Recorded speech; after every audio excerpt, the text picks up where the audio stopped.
Hi, my name is John Barfield, and the following presentation is for my final project in which I discuss the links between smoking cigarettes and other tobacco products and the formation of cancer. Now, at the bottom of each slide, there are citations that I use to back up the claims I make, so here we go.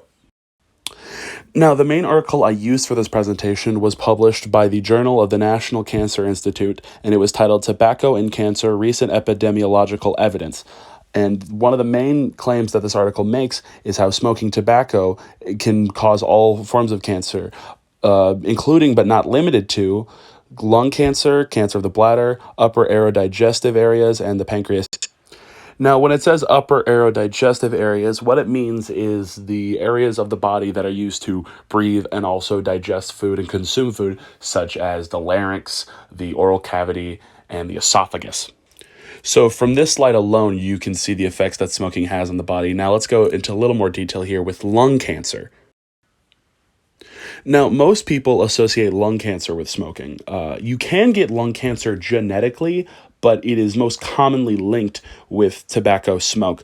Smoking is the number one cause of lung cancer. Additionally to that, a study done by the BMC Public Health showed that cigar smoking increases the likelihood of cancer. The reason I put this specific detail in is because I wanted to bring awareness to the fact that cigarettes aren't the only way of smoking tobacco. There are hookah products, vapes that contain nicotine, and also, like mentioned here, cigars.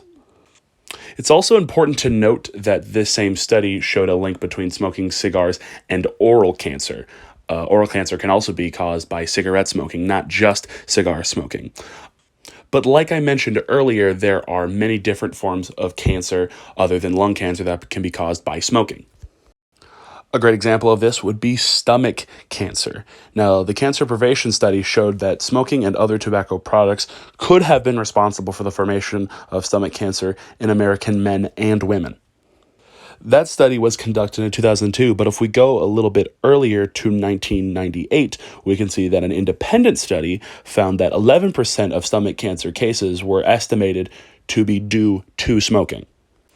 Now, these studies shouldn't be too surprising when you consider the fact that smoking can affect the aerodigestive areas, such as the throat, because they lead to the digestive areas, such as the small intestine, the large intestine, and other organs of the stomach. But it's important to note because, like I mentioned earlier, most people associate smoking with lung cancer and not the other forms of cancer that it can cause. Another great example of a cancer that's formed by smoking that we don't even think about is liver cancer. The reason we don't associate liver cancer with smoking is because it's most commonly associated with drinking and alcohol abuse. But the Journal of the National Cancer Institute found that smoking had a significant role in developing hepatocellular carcinoma, which is the most common form of liver cancer.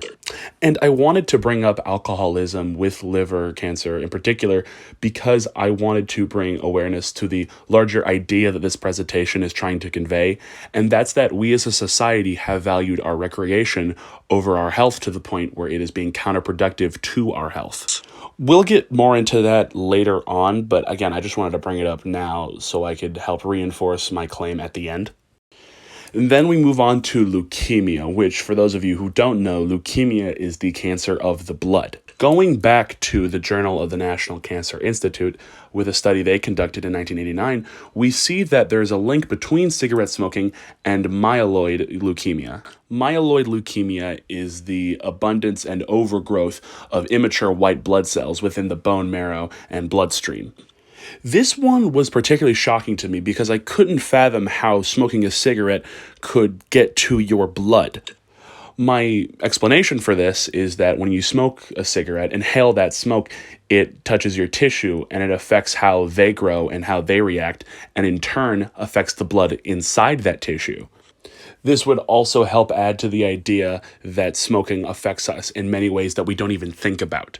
Now, all this information would be useless if I didn't put it to a final product, which is the end goal of this project. And so my product is a song that I have called Cancer the Musical. If you guys remember, near the beginning of class, we were discussing cancer, and I jokingly made a comment about the idea of a song called Cancer the Musical, and you guys really liked that. So I've made it. It's a 7-minute song Basically, the setting of the song is a meeting between all the different forms of cancer, and all the characters are personified forms of the cancers that they represent.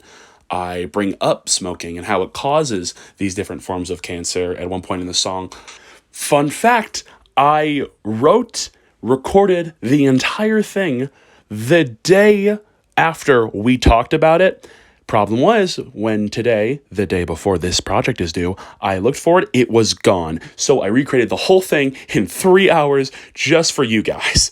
But I really wanted to have fun with it because I love music and I love discussing with you guys. And so I wanted to make it fun for you guys to listen to because you guys made it so fun for me to be in this class for these past few months. And this is my way of repaying you, essentially. But before we get to that, I wanted to conclude this presentation with a few thoughts. The whole point of this presentation was to demonstrate that I believe our society has a view on recreation that is valued higher than our view on health. And we have valued our recreation so much above our health that we're doing things like smoking and drinking that are counterproductive to our health and, in fact, cause terrible things to happen to us in our future, such as lung cancer, leukemia, stomach cancer, liver cancer. Many times in this class, we have discussed how the human body is not evolved enough to handle certain societal things that we put ourselves through. And one of those things is smoking. And it's that clear disregard for our own health that is going to affect our evolution in the future. What will the human body be like after 3,000 years of smokers? The thought of it, quite frankly, scares me.